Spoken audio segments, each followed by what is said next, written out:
What's up, guys? It's Rowan here from Artist Smart TV, bringing you another episode of the HSC Economics Review. Now, for those of you that are regular watchers, you're probably wondering, where on earth is Terry? Now, Terry and I were just filming a bunch of episodes, but today I'm going to be here delivering a solo episode because Terry had to go get his PS5 and pick it up. So you know where Terry's priorities lie. Just kidding, but let's dive in. In this episode, I'm going to be looking at the state of unemployment in the Australian economy. So we're going to be looking at a bit of a deep dive on what is happening in the labour market, so you're up to date with the latest stats and data that you can use in your short answers and essays for the HSC Economics course. So if we sort of zoom out for a moment, our recent data, August 2022, highlighted that our unemployment rate was 3.5%. Now, it was a slight increase on the unemployment rate from July, which was at a low of 3.4, and the month before that it was 3.5. So we're seeing at the moment a little bit of like a bump up and down from 3.5, 3.4, 3.5. Now, if we look at it, the 3.5%, that unemployment rate is still 1.8% below March 2020.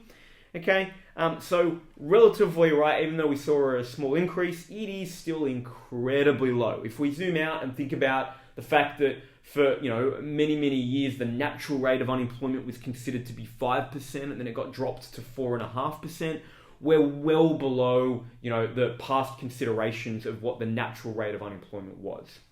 Now, youth unemployment was 8.4%, and that again is still well below 3.2% March 2020. Now, why am I comparing to March 2020?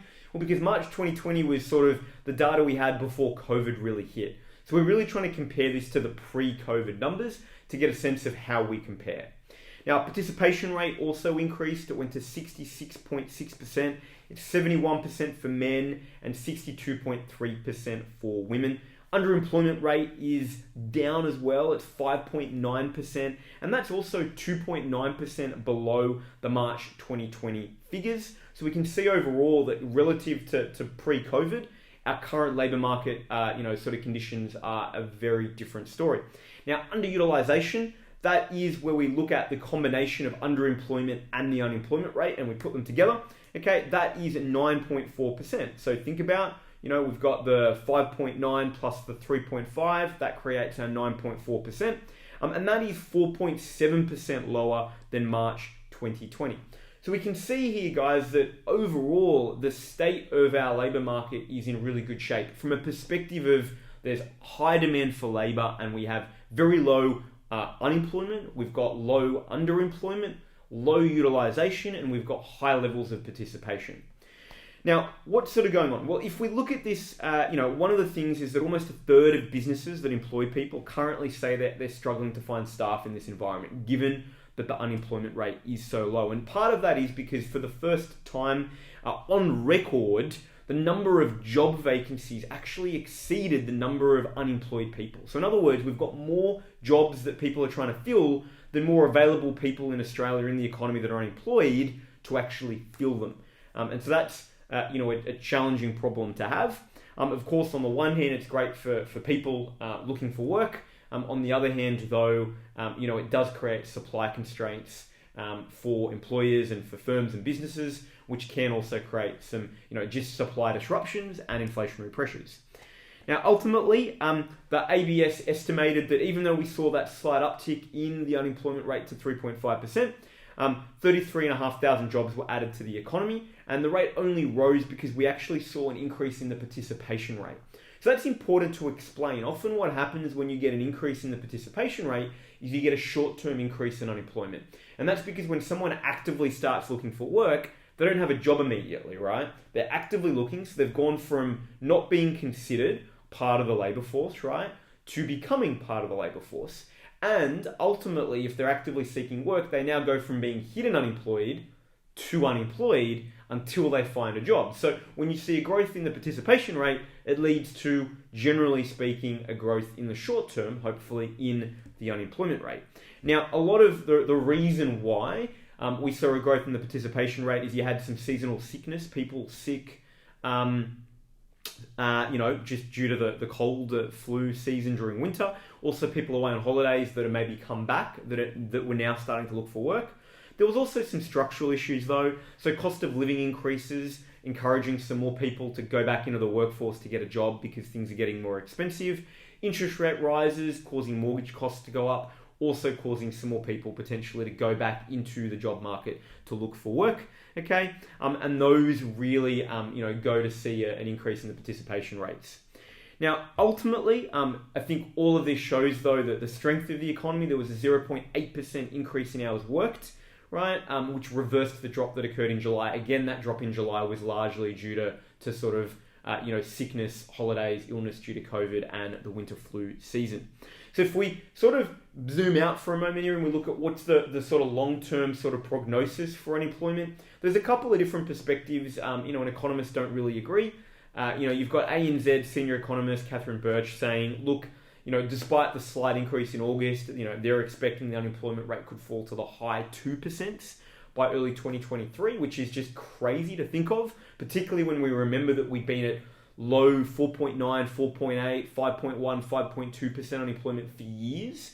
And that was considered to be the natural rate. To be sitting so low is just nuts. On the flip side though, AMP senior economist Diana Messina, they over the point that, look, a strong employment growth won't persist forever, okay? While there are some strong indicators that suggest strong ongoing job growth, vacancies are starting to soften slightly, okay?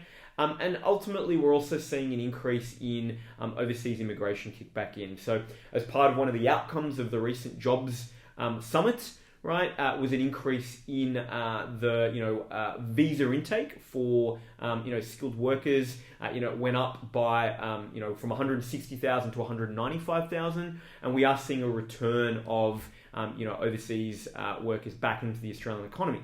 One of the reasons we've had such tight labour market conditions is ultimately we haven't had them over the last couple of years. So those factors may cause a little bit of a softening. And so ultimately AMP thought, look, they still expect the unemployment rate to fall a little, but probably to sit at about 3.2 and really to sit there, okay? And look, to be honest, that's also in line with the RBA. So the RBA in their forecast is that they're expecting that we could see unemployment at 3.25% by the end of the year before starting to then edge a bit higher in 2023 as we see more of that, overseas skilled workers come into the Australian economy, as well as maybe we start to see some of the interest rate increases have a little bite and a little bit of impact with inflation.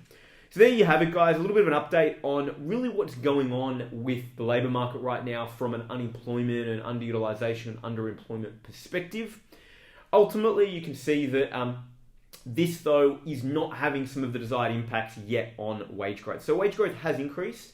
Check our inflation and wage growth video for a more deep dive on that. But as a quick highlight, wage growth did go up by about 2.6% in over the year. Okay, so there has been wage growth, and you generally see in a tighter labour market increased wage growth, which is fantastic because inflation is up. The problem at the moment, though, is that wage growth, yes, while the labour market's tight, hasn't grown enough to reflect just the increases of inflation. So real wages have gone backwards by 3.5%.